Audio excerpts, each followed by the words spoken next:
So we're here in beautiful Eastern Point in Gloucester, talking with Skip, Mhm.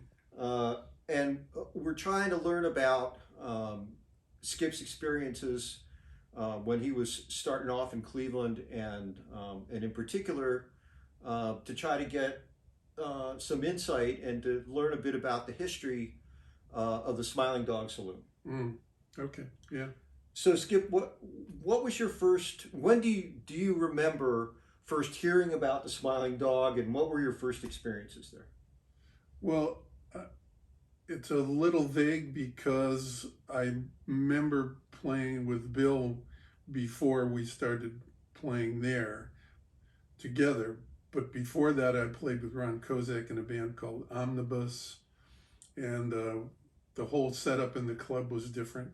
It Hmm. was on a different wall, Really? where the stage was, and it was like Tom Baker, Bill Dobbins, um, John, oh wow, if he sees this, he'll be upset. But the bass player and Ernie, Ernie Krivda, saxophone, Tom Right. Baker, trumpet. Although he played a lot of bass in the Worst Army Band, Hmm. and that was WURST. Right. Right. It makes sense for Cleveland. But the club was in a really seedy part of town. It was on West 25th, and across the street was Mother's Biker place where they Right. guys congregated and repaired bikes, and it worked out okay for me because my hair was real long and I sometimes came there on a motorcycle, but so it was okay. But the front of the bar was separate from the back. It had been a bowling alley, Right. like 20 lanes or something. It was pretty wide inside it. It held like 300 people, Yeah. and the stage was on the stage right, and then moved later to being the whole back of the So place. the stage used to be opposite, like where the bar was.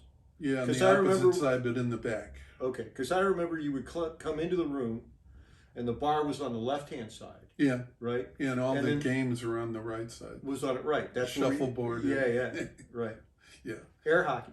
right. We used to play air hockey. Yeah, Yeah. and You beat me every time. uh, spatial relations, and yeah, it was pretty funky, and but everybody was really nice. There was a guy named Bear that ran the front of the house, Yeah, I remember.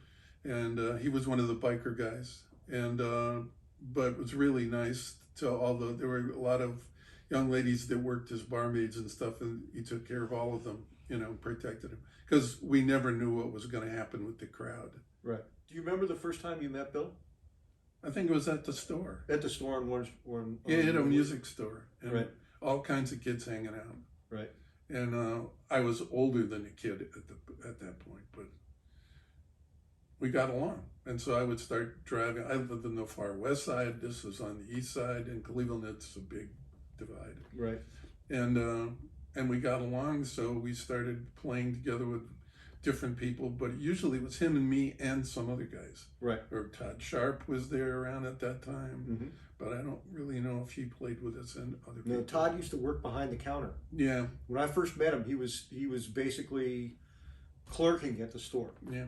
That was his gig. Yeah, it was a pretty big store across from the shopping mall, so it was in a good location. But so we ended up playing at the Dog somehow, and it ended up being just Ernie and Bill and I, and occasionally it would be a bass player. We tried playing with different people.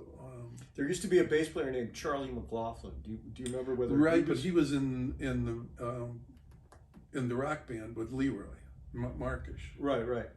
But I don't think, and we might have played at Bill's store with that, but that wasn't, that wouldn't open up with Charlie playing. And then Abraham Laboriel was in Cleveland for a couple of years, Right. and so he did it with us sometimes, and that was great. Do you remember the first show that you played with Bill?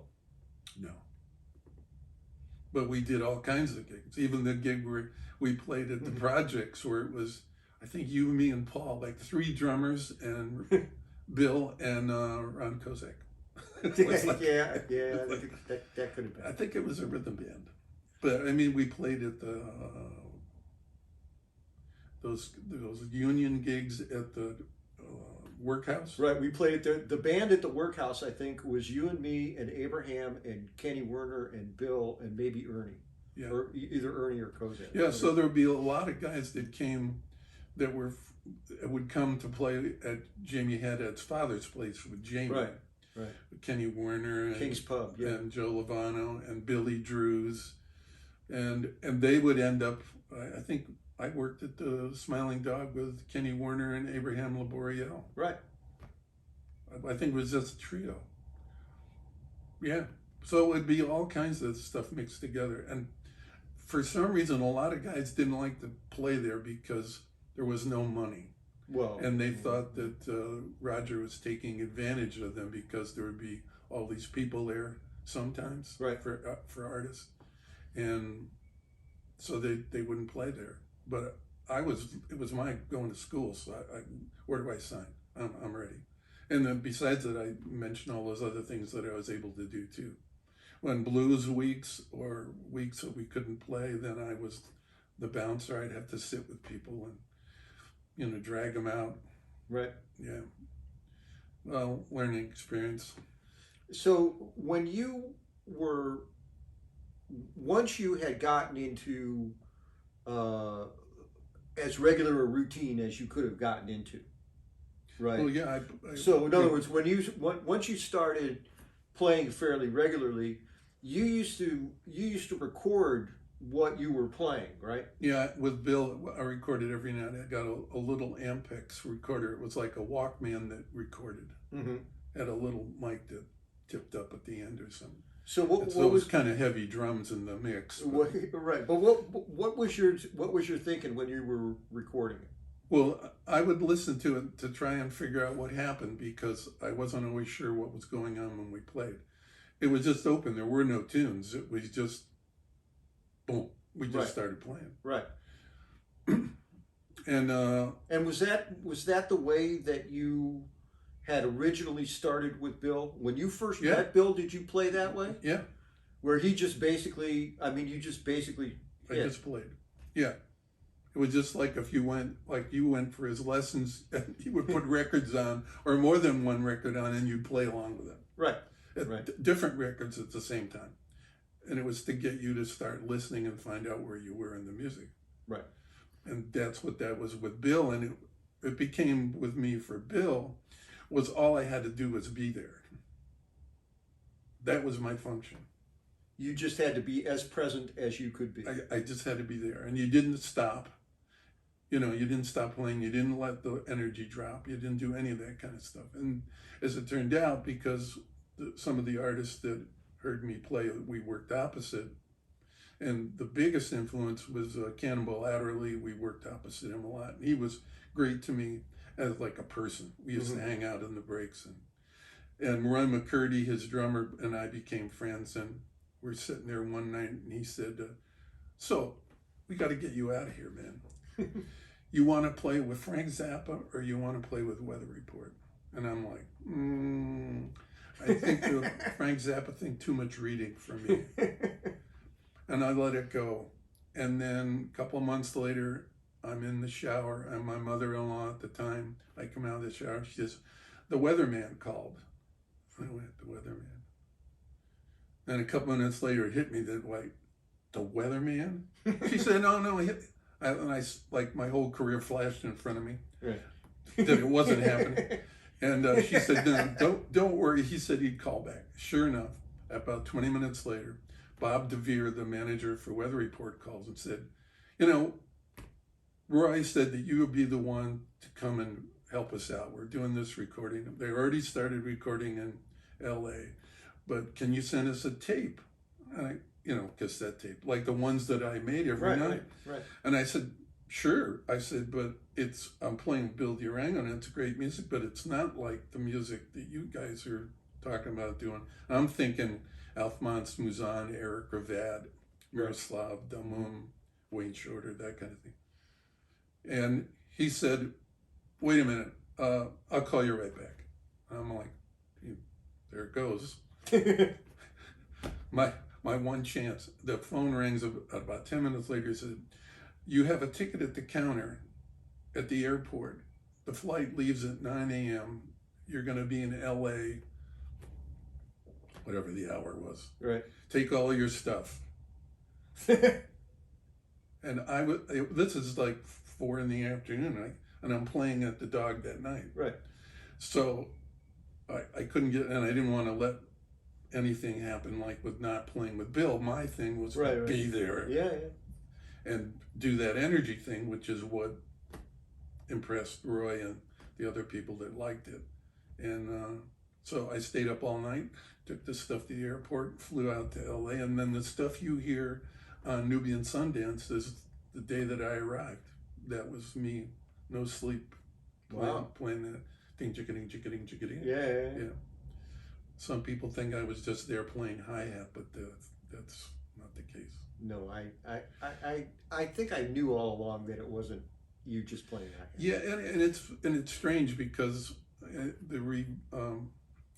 liner notes for the Peter Erskine wrote for the Live at the Willow thing he was talking about the people in the know knew who I was.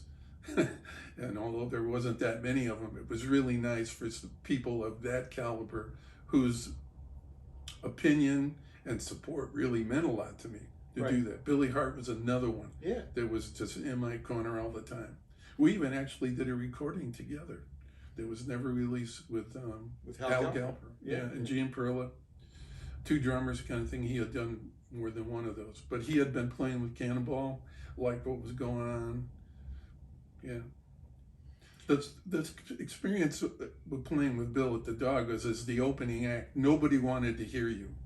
Right. It was like the opening act in any genre. It was like, oh, these guys, And so nobody would listen.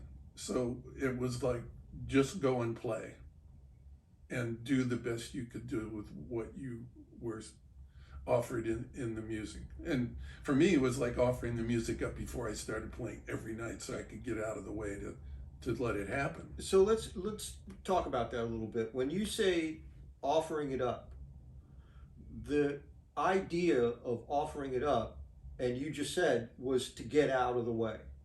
So in terms of that kind of concept, how did that start to develop for you? You don't just show up at the gig one day and say, oh, I need to get myself out of the way. What were sort of the formative pieces to be able to just get you kind of thinking that way? Well, experience had showed me from playing a lot of the different things that I did, the shows and all these other things that would just come up, was that you had to not be like the best guy in the room kind of thing. That ego thing had to be put aside. And then I started studying the stuff from Baba Ram Das and even then the stuff with Sri Chinmoy from the Mahavishnu Orchestra, John McLaughlin thing. That music was based on that. And then that later in 1980 influences me for study with Ramnath Raghavan, the Indian master. But at the time, the Ram Das and Swami Muktananda and that kind of thing was all it was also part of the hippie kind of thing that was going on. But I learned that in order to do my best, I couldn't try to go be happening, to be the best kind of thing. Right. That was counterproductive. There was an interesting story where that came up, and it was pointed out to somebody that was close to me that one of the people in the audience jumped up and said, "You're just trying to be better than everybody else." But luckily it wasn't at me, because I wasn't trying to be that at the cost of the music. So the music was so demanding. What Bill was putting out there was so powerful, and it was so demanding. If you tried thinking about what you were doing, it was like, if you talk about sink or swim, it would have been like putting a boat anchor around your neck. Yeah, no, it was like you had to talk about being in the moment and just reacting to what's going on around you. It was like every second of those 45-minute or 50-minute sets that we played, you had to be there all the time. Even if it was just sounds and open and not playing rhythms or the whole kit. It was putting that into that space that I could generate into the music. Did Bill ever talk to you about the music at all? No, not directly. No, all I had to do was show up. So you showed up. Well, you would say, "Why does it have to be that loud?" and that even the recording that we did at Bart's studio, Right. He was on me about that, and this is 20 years later. Right. Why does it have to be so loud? It was because in order to put that energy into it, it wasn't, you couldn't really hold back. It wasn't a matter of just, there were times when it was just ding or it was just percussion or bells or something. But when I was playing the drum set, it was like, yeah, no, I have to play this. Well, but in the meantime, the other thing is that Bill loved to play loud. Well, yeah. It's kind of like calling the kettle black, really, for him to complain about the volume. I remember having conversations with him, and I also was there when he was interviewed, where he talked about, taking a Marshall amplifier and cranking it up to 11, and that was physical therapy. Yeah, he thought that was the best physical therapy ever. I had a great experience with Bill, and it wasn't playing one of those Cannonball Adderley weeks. Cannonball had Bill come up and play a blues with the band, I think with Hal Galper, and I'm not sure who the bass player was, maybe Walter Booker or Roy McCurdy. And it was just, people were screaming and yelling. Bill would just tore the house down. Wow. And I remember I was over by the dressing room door on the stage left, and I just started crying because of the response that Bill got. It was that everybody got it. Right. It only took up a couple of years, but everybody got it. Yeah. So you start and you're playing percussion, Val's playing drums. And then when it moved from playing with Bill Dobbins or Ernie and Tom Baker and those kind of guys, and Ron Kozak, and it became more the stuff with Bill, Val didn't want to have anything to do with that. It was too open, it was too loose. He wanted to, it was about playing grooves or playing tunes and that kind of thing. That coupled with, you never knew what kind of money you would get. Guys wouldn't do it. Marty Barker, Hollywood Barker had the opportunity to play there and he wouldn't do it. Right.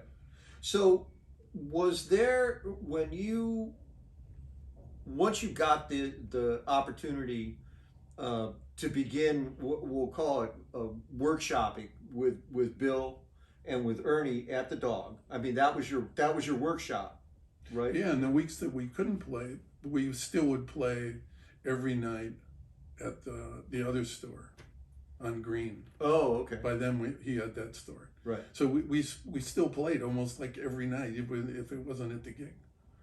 So were any of the ideas, any of the concepts that you started to develop in terms of building sounds and building layers of sounds using the percussion instruments, did that translate at all to a concept that you began to develop around playing the drum set? Yeah, well, then the stuff that I did with Weather Report was built on that too. It's like whenever something was happening, I had to play more than one layer of the time myself in order to do that. I was like the whole rhythm section. I was the bass and the piano and the drums. So I would be setting up form of things.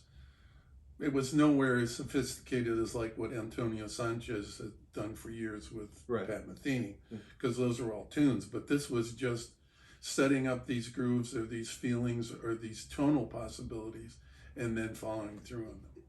That music was influential. It was obviously it was influential to a group of us within a music community that were in Cleveland. Mm-hmm. But that music was influential beyond that. Yeah, I think so. I mean, for them to step up to validate what we were doing means that they heard it. Right. So if you've got Les judge McCann or Grover or any of these guys, they knew what it was all about. Roy McCurdy knew what it was all about. Cannonball knew what it was all about, and it wasn't just that the music itself was so strong. I mean, the music was it's like I said. I mean, it was ferocious at times, Mm. but it was also that the energy that went into that was was unbelievable. I mean, that degree of energy, that sort of cumulative energy, was something that few people experienced. You know, Yeah, well, a lot of people didn't want to be a part of that at all. The people that left are the people that didn't want to play that music with us. right? And so, yes, but I can't, you know, it's too bad, but I can't judge them for like not wanting to be on that bus. Well, I remember having a conversation with Bill, and he said to me that when he first played on 52nd Street, or actually even before he played, when he got to New York and he went down to 52nd Street and he walked into the club, he said that that music, that it was the same kind of ferocity. It Mhm. was just, you know, these guys were like, they were blowing the back of the room out. Mm-hmm. And that was what attracted him, Mm-hmm. was that it was so strong and Right. so present. Yeah. And he carried that Yeah. with him all the way, you know, from when he was first exposed to it in the mid 40s Right. on through to when he started to play, to when he was playing at the Smiling Dog. Right. Well, and to later on too, with the other things that he did with Right. Tom Rainey and those things he did with Michael. I think didn't he do with Tom one with I Am the Blues or something? He did it right with Michael Boshin, and he did a record with Joe Lovano. Right. And that was before that. Yeah, yeah. Yeah. Well, yeah. He always had that, but it was great for me to not only realize it for myself, but to see like Joe Zawinu or Keith Jarrett or Cannonball Adderley and go, oh, and know about Bill and what he had done. So Right. it was like, and then I would go and look back through some of the people that were on. It wasn't too much later on when you put the website up Mm-hmm. about all the guys, Max Roach, all these Right. great names that Right. had played with Bill Right. and on drums besides me. It was like, oh, okay. Yeah. Yeah, it's daunting. Good thing I didn't know about that at the time. Right. Yeah, I know. I feel exactly the same way. Yeah.